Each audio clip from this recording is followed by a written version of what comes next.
સવારે ઉઠવામાં મોડું થશે ને તો ચાલશે, કોઈક કામ પડ્યું રહેશે તો પણ ચાલશે, ધોજાડા ઘરમાં ના કરો તો પણ ચાલશે, વાલા ક્યારેક ક્યારેક રસોઈ મોડી બનાવશો ને તો પણ ચાલશે. ગામ શું કહે છે, લોકો શું કહે છે, દુનિયા શું કહે છે, ગામ સાચવવામાં, વ્યવહાર સાચવવામાં, તહેવાર સાચવવામાં ક્યાંક આ વસ્તુ ના ભૂલાય સાહેબ.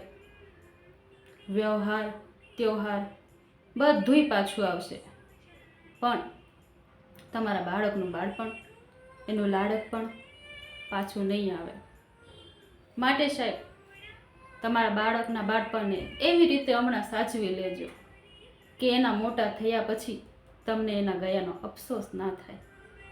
એની સાથે તમે એટલી સરસ પળો, એટલી સરસ યાદો સંજોવો કે એ જ્યારે મોટા થાય ને ત્યારે યાદ કરે એ પળોને, એ ક્ષણોને, અને કહે મારા માતા પિતાએ મારા ઉછેર માટે સૌથી વધારે યોગદાન આપ્યું હતું. રાધે રાધે.